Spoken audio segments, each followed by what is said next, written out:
all the way to the top. How one girl's fight for Americans with disabilities changed everything. Words by Annette Bay Pimentel. Pictures by Nabi H. Ali.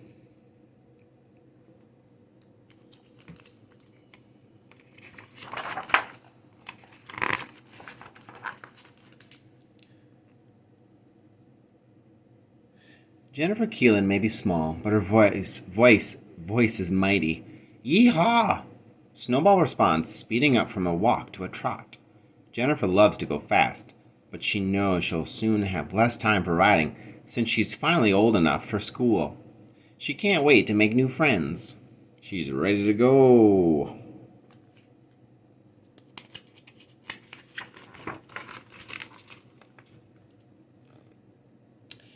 The school's not far. Jennifer rolls outside down the sidewalk to the corner, but stop! A 4-inch curb is a cliff to someone who uses a wheelchair. Her grandpa uses her wheelchair over the curb, though the drop jolts Jennifer. She makes it to the building. But stop! The school says Jennifer doesn't belong there because she uses a wheelchair.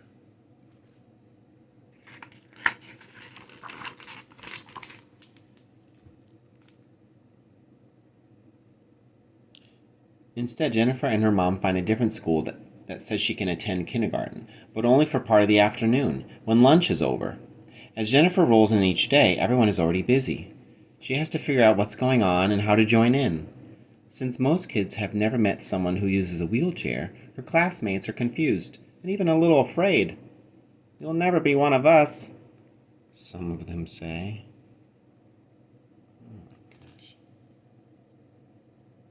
Jennifer knows they're wrong. She's just a friend waiting to happen. But how do you change someone's mind? She's not sure, but she's not about to give up.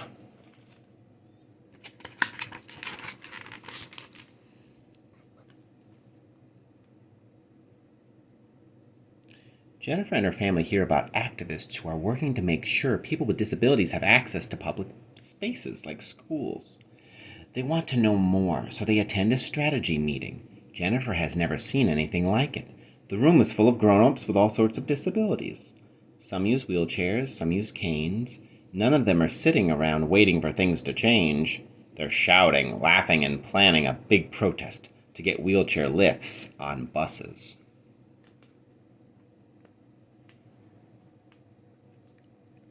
They turn to Jennifer. "Do you want to come?" Yes, she wants to go.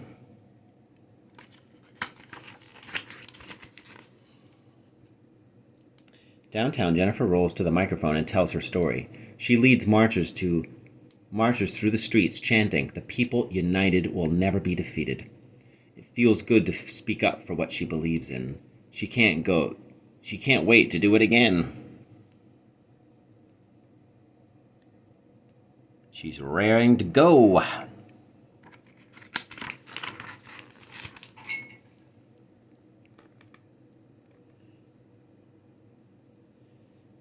She protests in Phoenix, rolls through the streets in San Francisco, waves signs in Montreal. The demonstrations don't always change people's minds, but Jennifer is used to that.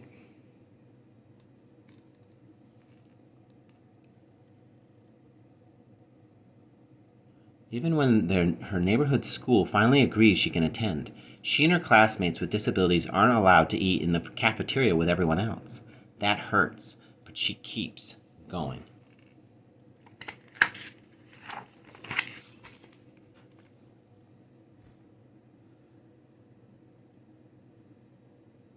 Working with other activists revs her up, yet she can't help noticing that she and her sister are usually the only kids out there raising their voices. Still, she can't leave all the protesting to grown-ups. She knows firsthand that children with disabilities get ignored too, so she keeps speaking up.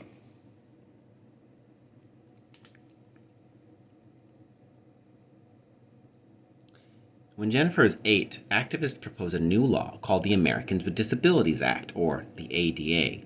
The law insists schools, governments, and businesses make room for all people, including those with disabilities. Jennifer feels like dancing. If it passes, it means sidewalks with curb cuts, buildings with ramps in addition to steps, and elevators with braille panels.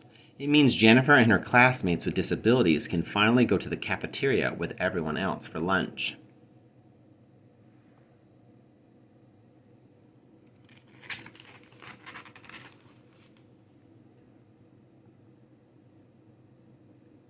Jennifer and her family watch the news for updates on the ADA, but reporters never mention it. She switches off the TV in frustration, wishing she could change reporters' minds about what's worth talking about. Instead, the Keelans get their updates about the ADA when the activists' friends call. It's bad news. Members of Congress say the law will be too complicated and too expensive. They say it's just not worth it.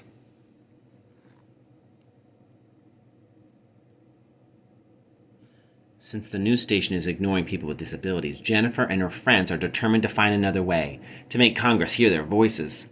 It's go time. Her family buys plane tickets to Washington, D.C.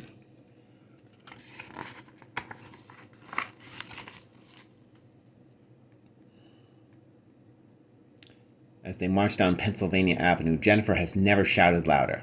What do we want? The ADA. When do we want it? Now.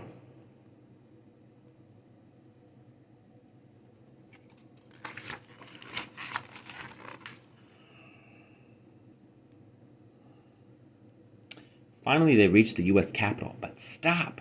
A mountain of steps block Jennifer and other people using wheelchairs from the building where Congress makes laws. Grown-ups slide out their wheelchairs and start pulling themselves up the steps. They will make sure members of Congress know they are here. Jennifer's heart races. This is what she has been shouting about. I want to climb the steps, she says. But stop! The grown-ups think she's too young. You can't do it.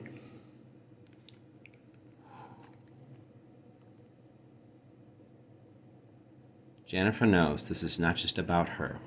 It's about her friends at school who were shut out of the cafeteria at lunch. It's about millions of other kids she's never met who get stopped at every turn. Jennifer wants to speak up for all the kids with disabilities who aren't there. I need to climb the steps.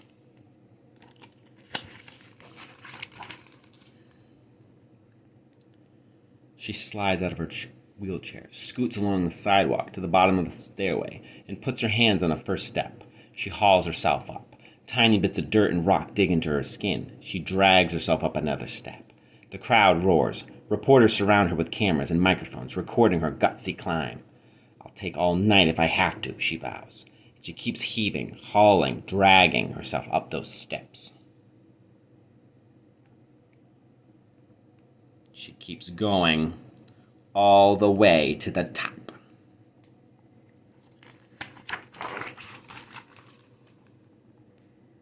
Handicapped stage crawl and protest steps of Capitol. Pictures of Jennifer climbing the steps flash around the world. Reporters start talking about the ADA. Members of Congress see the news, listen to the activists, and finally pass the ADA.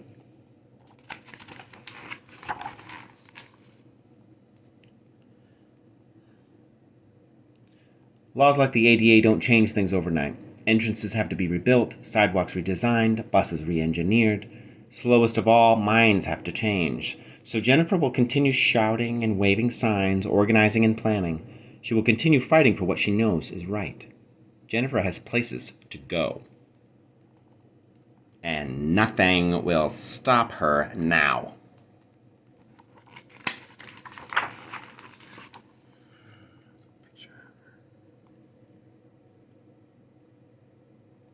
March 12th, 1990.